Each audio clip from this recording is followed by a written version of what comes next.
Hello, everyone, and welcome to my podcast. This is Julianne Williams. This is Brave Enough, Renew, Recreate, Recover You. I have a really special guest today, but just for a minute, I want to let you know that I have a book launching on October 25th. It is called Unleash Her. You can find the link, I'll put it below, but it's also on my website of www.juliannewilliams.com. If you want a personally signed copy, you can order on the link that I put on my website and below. Otherwise, it will be on Amazon starting on October 25th. And my book, Head Above Water, is always available on Amazon. And if you want some inspiration on grief recovery and being resilient, both of these books are really, really great. So with that said, I have Heather Gray, FDN, aka Lyme Boss, with me today. And as I talk about, grief is not just about losing someone or a death. Grief is really about anything that we experience a loss over, or something that creates a hole or a wanting or longing in our life. And so when we see things happen in our life, such as health things come up, which I've dealt with my entire life, sometimes it changes our life very significantly. And sometimes there's a lot that we're grieving about the life we thought we would have. Or just that we're always in a battle and it's just overwhelming. And so we just have grief. So I have a person that I just introduced, Heather Gray, who has an amazing story to share with you. And so I am going to turn it over to you to go ahead and talk with us a little bit about the background, and we'll just have a great conversation. Awesome. Thank you, Julianne. Hey, congratulations on that book. Like, that's a big deal. Like, pat on the back. That's awesome. Thank you. Thank you. Yeah, incredible, incredible. So yeah, thanks for having me on. Grief is we've got a funny relationship with grief, right? Like a lot of us do that have had chronic illness. Most people don't realize that most chronic illness actually starts with an emotion, right? Stored in the body somewhere. And it was funny, after being undiagnosed Lyme disease for over 27 years, 3 autoimmune diseases, mold toxicity, 2 stints in the psych ward for suicide attempts.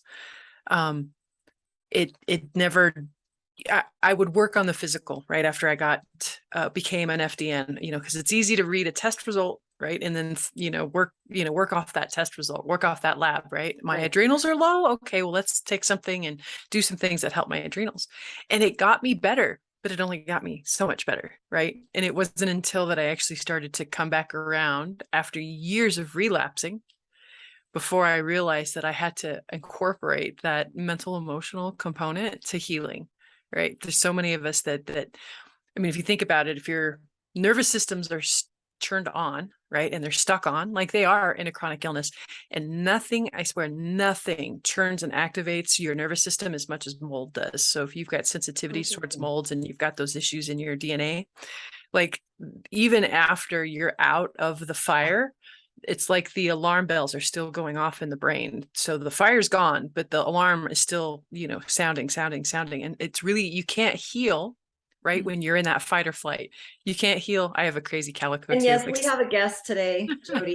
What's her name? Jody, the rescue cat. Oh, so she cute. comes on Mine's every so often.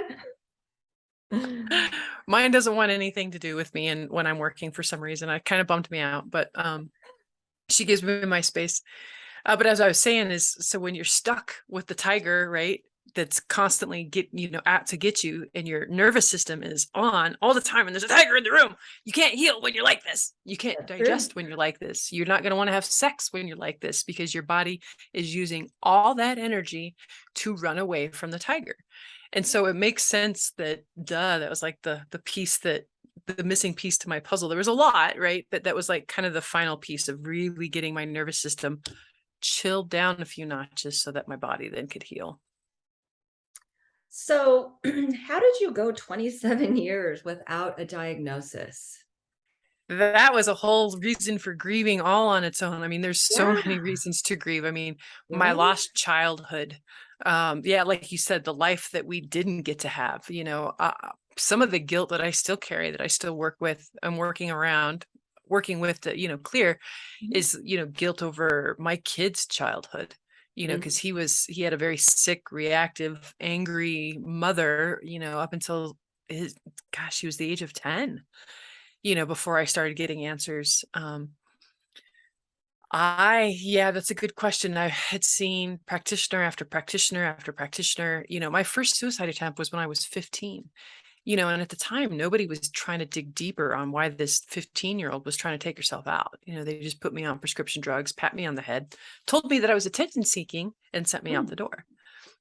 So all the labs looked normal, like most people here, but you obviously don't feel normal. So damn it, people, do your job. Obviously, there's something more going on here, but nobody was digging deeper. And it wasn't until I saw a physician's assistant back in 2013 who, within 5 minutes of talking to her, like, she got this little twinkle in her eye and she had this really cool accent. I don't know where she was from, but she's like, I know exactly what's wrong with you. And I'm thinking, I'm calling bullshit. Like, no, there's no way, right? 5 minutes, like, there's no freaking way you know what's wrong with me. And she goes, yeah, have you ever been bit by a tick? I said, yeah, when I was 13.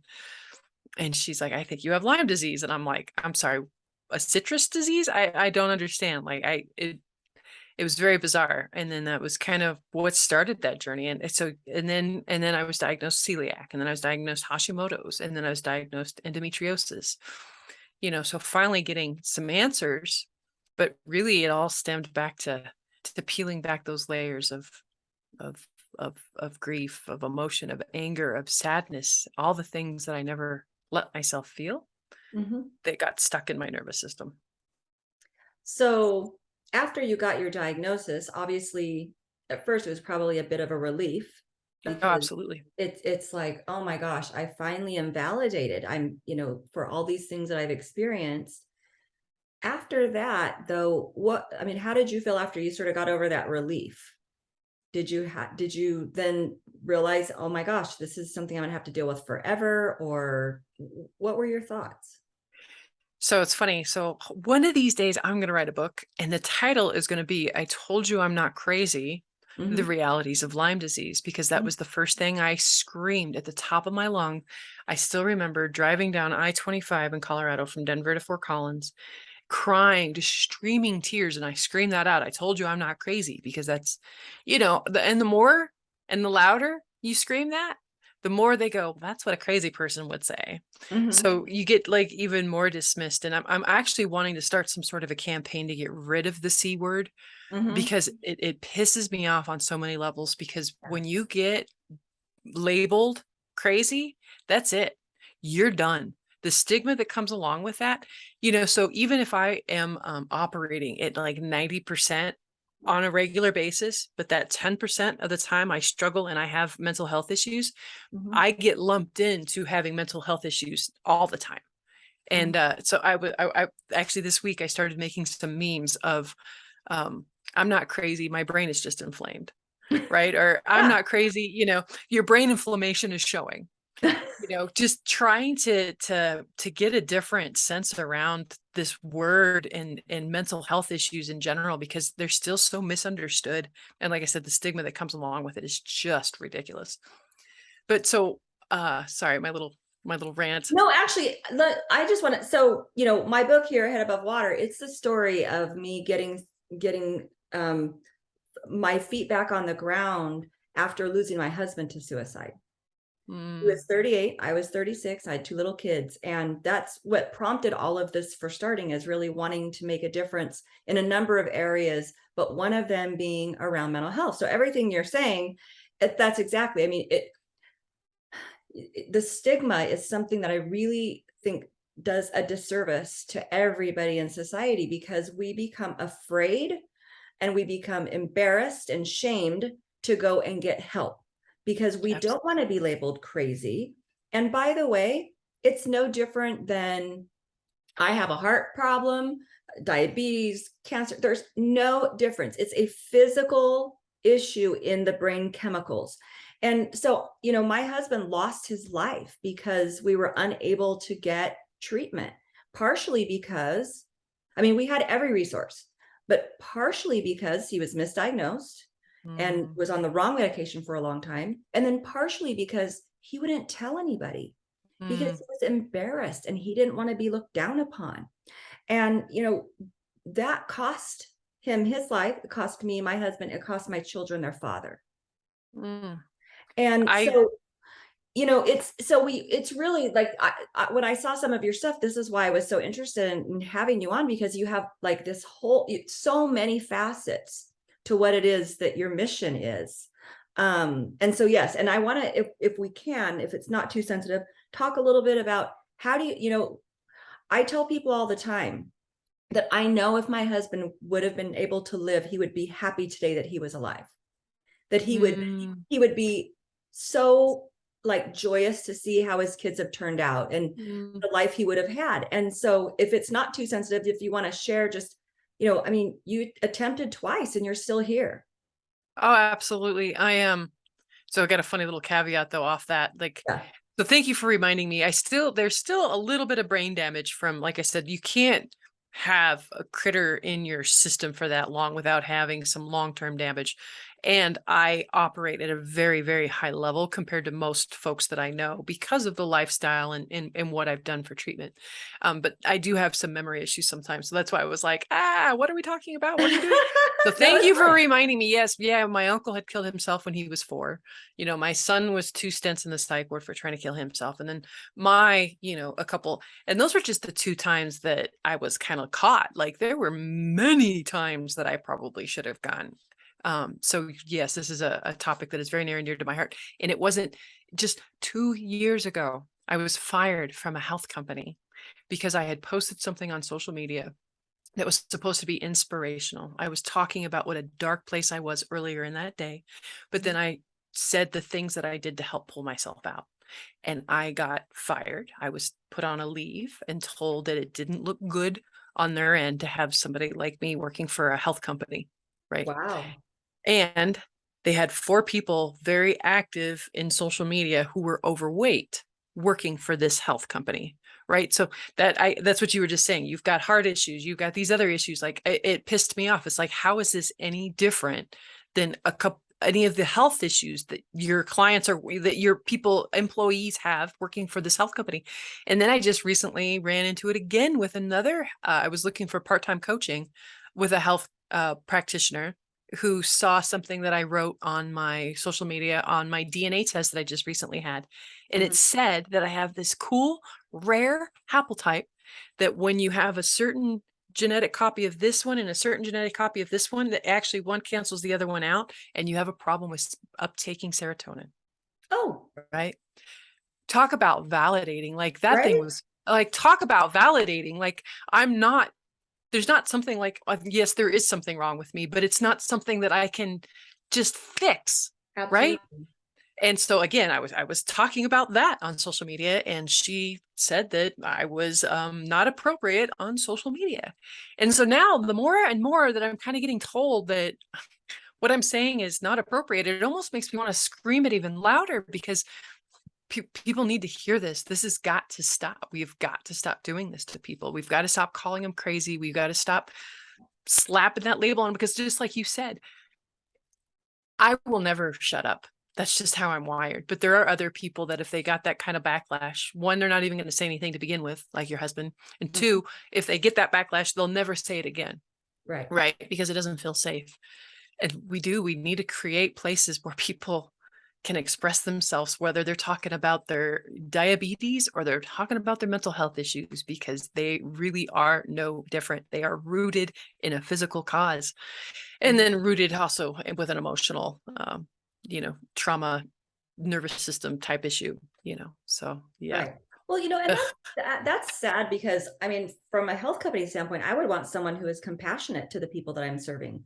Um, I mean, if someone, we usually, when we go through something, we learn more about it, and we're very, we can become very compassionate, and also become passionate to where we are just become an expert. And that's why I would want taking care of me or coaching me or, whatever it is. So I'm very sorry that you had Someone that. who's walked the walk. Yeah. Yeah. I was on a work call a week after they put me on a leave, because they put me on leave before they fired me. So I didn't realize I didn't know I was fired at the time. Oh, But I was on a work call and they said that they were hiring again. And if they knew anybody that wasn't crazy and wasn't flaky to please pass along their information. I knew exactly right then and there who they were talking about. And it hurt because, like I said, people who know me know my heart and know my work ethic and know like I don't give up my tenacity, and to be just blanketly, made crazy. Like all of a sudden I'm just, everything I've done is just dismissed with that one word. And Well, so and like that's it. So like that's it. And that's why like for me the stigma, and this is why I wrote the book, and this is why I'm have my YouTube channel, my podcast, and I probably seem crazy to other people because I don't like that. I am very, very passionate about nobody else losing their life and a family having to suffer like mine has.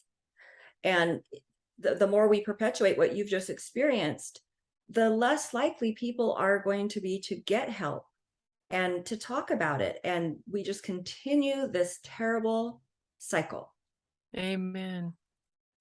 I knew there's a reason I booked this. Thank you. I might not have remembered at the time, but I don't book things that aren't resonant. So I know I'm like, there's a reason I'm supposed to be here. I just don't remember why, but Yeah. yeah. But look, we figured that out in about 2 seconds. You're like, oh, yeah, I can do this. I So, remember you, sister. Yeah. yeah, exactly. So that's our mental health thing. But, in terms of like resilience, I mean, you really have had to fight and fight and fight. What are like, even like you said, you were feeling really low. What are some of the things, like if you were going to share with somebody, when I'm not having a good time in my day, when I'm feeling very low, when I'm feeling overwhelmed, blah, blah, whatever those feelings are that you have, what do you recommend to someone? What are your tips? Because that's what I think people need to know is, how do I lift myself up? That's how you learn resilience. Absolutely. So there's some like short-term things, and then there's some like digging deeper, like looking into your DNA type things. And so like short-term things, I am the master at getting back to the foundations of health. Because like what I said about your brain being inflamed, there's a lot of things that causes brain inflammation in food, diet, lack of sleep, blood sugar issues, all sitting in front of a computer all day, not getting sunshine, not getting fresh air, not getting fresh water. So start at the basics. I think the biggest problem that we humans have these days is we are living a life humans were not designed to live. Our stress is too high. We are up too late. We're eating crap that is not food. We're drinking water that is not water. We're not getting enough fresh air. And it's amazing what happens when we get back to the basics. Like, I'm not some like, yes, I run labs and yes, I dig deeper. And I would easily say 90% of the time, most of my clients are done within my 2 to 3 month program. I've only had 2 clients that I've had to take out a year or so. They were deeper, complex, mold, Lyme, a lot of the same stuff that I did. But most of my folks easily get back to the basics and like miracles happen. The reason why I dug deeper like into my DNA is because I am doing the basics and I was still having some swings. I was still having some issues, right? And so I'll continue to dig deeper because that's just who I am as a person. I'll continue to shake, because whatever I learn on my path, I'm going to be able to teach the next person, and it was funny when he came to me as a client. I didn't think he was going to be a tough client as, case wise. Mhm. And then I was like, for the longest time, I'm like, man, I don't know. I don't know. I don't know. This might be, above my head. Like this might be out of my control. But I mean, really, he's just followed along in the footsteps as I've been walking. Right. And Mhm. he's making great strides, and he's putting stuff out all over social media right now, so it's a beautiful thing. But for anybody, just to start with the basics. I mean, like, number one, breathing. Most of us are shallow breathers, hold our breath. Box breathing is a ridiculous, easy, fast tool. Start with a count of 4. At some point, try to work up to 7 or 8, because the longer that hold at the bottom and the longer the hold at the top really will help shift that nervous system out of fight or flight. But I think the biggest thing is to practice these tools when you're not in crisis. Mhm. Anything else, muscle memory, right?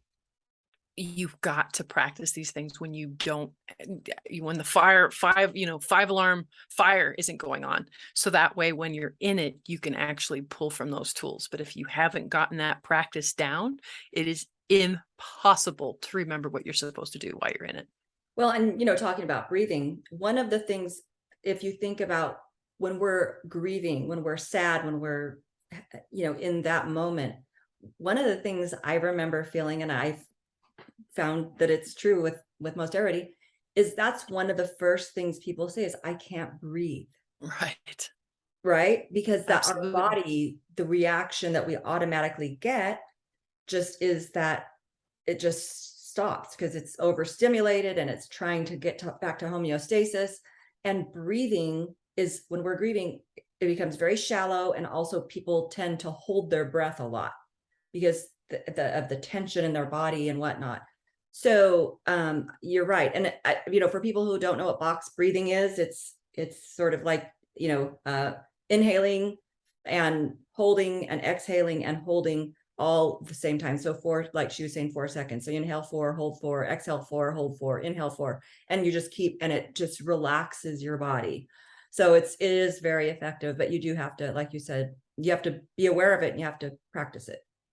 Absolutely. Absolutely. Another one that's really easy that I love doing is putting my feet on the bare ground. Like, it's called grounding or earthing.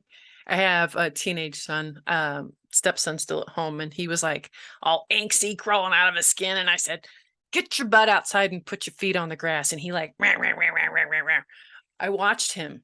I watched him within 4 minutes, like his whole body shifted. And by the time he came back inside, completely different kid. Totally crazy. But I mean, he was also getting some vitamin D, because most Americans are actually very deficient in vitamin D. If you go to the doctor and you have it tested and it says it's 30 and you're in range, really functional lab, you should be between 60 and 80. Because think about it.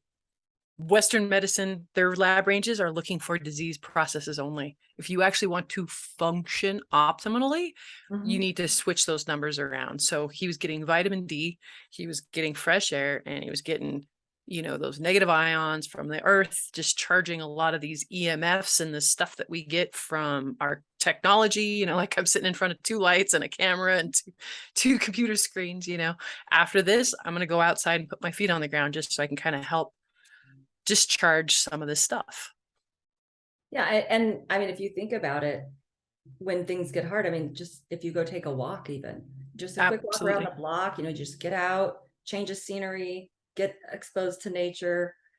Like you said, it can be as easy as, for me, the best thing ever is put my feet in the sand.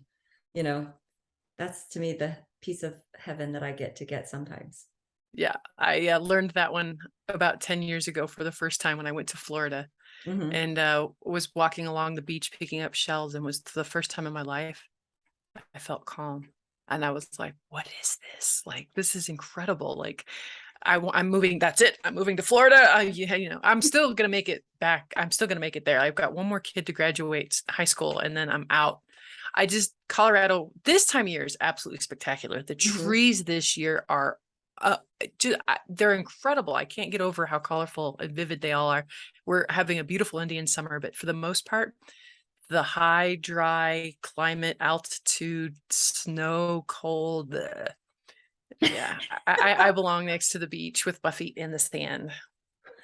Me too, and I try. So, okay, so what else? So then those are some of the simple things you do. And I mean, for me, like if I'm having a day where I just feel overwhelmed, or I'm missing my husband, or wishing my life was it, and by the way, I love my life. So I say it all the time, but that doesn't mean I don't wish for him to be back. But some of those days, I mean, I find sometimes I need to listen to music. Maybe it's that I, call a friend. So really, like you said, figuring out what are those things that help you, and know them before you end up in crisis, so that like, oh my gosh, I am not having a good day. I think I just need to call, my mom, or and then that helps you kind of get to a better place. Or I just need to go outside and ground, or whatever. So then what are some of the more complex things you've done? Because I'm actually super interested in all of those things. So digging deeper with some labs, because so like I said, the DNA, finding that out about my serotonin, Mhm. Holy cow, what a game changer. Finding out that I have issues in my detox pathways. And if you think about it, if you become toxic and inflamed, Mhm. all the talk therapy in the world, all the Xanax in the world, all the Prozac in the world is not going to help if you are inflamed and toxic, right? I wasn't sweating at the time. I wasn't pooping every day. I had no idea that that wasn't a good thing. Mhm. My detoxing has become like my favoriteest pastime ever. Like I have a sauna blanket that I get in 3 to 4 Uh-huh. times a week with binders plus skin brushing. I do coffee enemas, castor oil packs because I've got these issues. And for the first time, like in ever, I'm functioning, like I said, at a really high level. So I love my detoxing. But then the other thing that I do for folks is I'll test for pyrrole disorder. And so pyrroles are a byproduct of oxidative stress. Okay. Almost everybody has oxidative stress. And so our bodies can't use them. So we try to just excrete them out of urine, but on their way out of our body, they suck up zinc and they suck up B vitamins. And this causes a lot of anxiety and depression because we need these things for proper neurotransmitter support and all kinds of other support in our body. So something as simple as testing for pyrrole disorder and then getting more zinc and supporting your body in these ways sometimes can be some low-hanging fruit on helping give people some breathing room, right? Between them and their anxiety, between them and their depression. That is Digging. fascinating because after my husband died, I developed a blood disorder. So everything was normal, and then I developed a blood disorder. And they were not really able to figure it out totally, except that I had a deficiency in zinc and vitamin B, all my Bs, especially 12. And so I had to give myself injections and take very high levels of copper. And luckily, I only have one abnormality now, 17 years later. But I know it was caused from the stress and the trauma. So then you just sort of, I was like, well, isn't that fascinating how that may fit together? Because it was exactly those minerals and vitamins. Exactly. And like in copper excess. So no, I don't hear of too much copper these days as I hear of copper excess because, copper IUDs, copper piping, different ways that people get copper. But women who have genetic issues in their DNA, when they have a baby, copper goes up because baby needs copper to develop properly. But then we have the baby and we can't detox it like we're supposed to because we have those issues in our genetics. And so it just keeps recirculating and causing copper excess copper, which also causes anxiety and depression. And so they were saying like something close to like 40% of postpartum depression need to check their copper levels after having a baby. And it could be something as simple as copper excess. Like, so there's a lot of reasonings for why people on a physical level. So, but you can't just focus on the physical. You've got to bring in, and that's one thing I do now with my clients is I bring in somatic experiencing work. I bring in breath work. I have a new, kind of like a biofeedback machine that I work remotely with people that will actually test imbalances in your voice to look for mental emotional issues, and then it'll suggest these homeopathic remedies to help balance those mental emotional issues. So I've put a lot of mental emotional work in with the physical, because I know that that's when people get better. You can't just sit and meditate your way out of it, and you can't sit and just focus on the physical. Like you really have to marry all of it together because everything is connected. It is. It is. I agree 100%. So thinking about, like where you are today, what do you think were the top keys for, I mean, obviously the diagnosis was probably the real big turning point.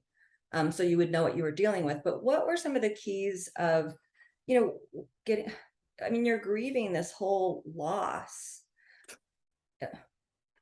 After my divorce, I swear to God, I felt like I cried for like 3 years straight, but that was mostly because I wasn't allowed to cry as a kid. Like if you showed weakness in my family, they tore you apart like a pack of wolves. Like it was thought of as a weakness, very bullied and picked on. So it was like years and years and years. And it was a no wonder that, I'm 13 and I developed a chronic illness. And a lot of that had to do with early childhood trauma, the higher your ACE score, the, more apt you are to have autoimmune diseases and other chronic health issues, so the research is finally starting to catch up that, it used to piss me off, Dr. Phil, talk about rising above your raising. Like it was just something you could just snap your fingers and do, and not realizing that that was harmful, because that like dismisses and doesn't validate people's childhood experiences. And we're learning now that what happens in childhood absolutely will cause and wreak havoc in your adult life. Well, and it's the whole epigenetics thing, right? Where Absolutely. just everything, and we even pass it along. Absolutely. So Absolutely. So yeah. So don't let anybody freaking gaslight you into not feeling your experience, or taking away your experiencing and making it, less than what it was for you, because you felt it. You're the one that lived through it, and it was very real for you. So that's another thing I say quite often is feel your feelings, just don't live there. Right. So I had to learn how to actually feel my feelings. And when I'm upset, naming them, letting myself cry, letting myself get angry, letting myself get whatever it needs that I get, and letting that move through me instead of getting it stuck in me and causing disease. But I just don't live there. Like the spinning part, a lot of and actually that showed up in my DNA too, that I actually more predisposition to spin. I'm one of those people that'll take something and I'll just keep it going, keep it going, keep it going. And so it's been a fascinating journey for sure. Well, because when you learn something like that, then you realize, okay, just like anything else, I'm predisposed. If you have a history of cancer in your family, I'm predisposed to this if it's a genetic type of illness. And so then you can say, what are the things I need to do? So we know if, we have a predisposition to breast cancer, then we get our mammograms more often, that we think about what our diet is, the things that make us more likely to contract breast cancer, and so on and so forth. And it's the same thing. And that's what I just keep saying it over and over. I know, but I really want people to understand that what happens in our mind is physical. It's no different. And so, and we just need to give people the freedom to talk about it. And also that gives pause to the medical community to say, we better take more time with this. It's really important that we do more studies. It's really important that we look at what we're developing in terms of medications. It's really important about how we diagnose. What are our assessment skills and tools? And, until we get there, it just, again, people end up in this place where they think the only way out is to take their life. Absolutely. Absolutely. Yeah. And there's another way. And I thank God every day that I was given the strength in whatever lifeline I needed at the time to get me through those dark places, and that I'm still here, and that now I can be a beacon of light for others, kind of going through the same thing, because too many of us have slipped through the cracks, and I'm here to help repair that. I love it. Well, everybody, I learned so much today. And I mean, I am going to talk to you a little bit more after we stop recording. But the reality is that, I think Heather is proof that, first of all, we should never give up when we know there's something that's not right with us. We know ourselves better than anybody. Second of all, she again validated that, mental health is physical. And then there are things that we can do, but we should not dismiss the things that we experience in our mind, and let ourselves be called crazy, because that's just not okay. It is real. And the last thing I'd say is, thank you for sharing those strategies, because I think when people are in the depths of depression and sadness, sometimes they just don't know what to do to get out, and they feel like a burden. And so really sharing a couple of things that you do for them to think about when they are in a place that they can condition themselves to it, like box breathing, grounding, to know that when they're in that crisis, these are some things you can do that interrupt that cycle. Absolutely. And another thing, I just recently came out with a mini cooking series called Real Cooking for Real Life, right? A couple meals that you can make healthy underneath 20 minutes. You can find it on my website, discoveringhealthfdn.com. But that's really the basics of kind of where you should start, because most folks, like I said, if you're if you go to your therapist and you go to your talk therapy, right, and then you leave and you go hit McDonald's and you have a Big Mac and soda, you're inflaming your gut, which is inflaming your brain, and it just makes the prescription that you're on, the therapy that you're doing, whatever it is you're doing, 10 times harder, and sometimes not even work. I think where a lot of this like treatment resistant depression sometimes comes from just being so inflamed. And Mm. so that's why I made that cooking series. So it's funny, it's educational, and it's teaching you how to make healthy, delicious meals like under 20 minutes or less, because who the hell has time to be in the kitchen any longer than that? So that's part of the reason why I put that together. So I hope you go check that out. Oh, I will. And so because of the resource that Heather is, I'll get all her information for you. It'll be linked in the bottom so that you can reach out to her, you can find her, you can look at her recipes and cooking show.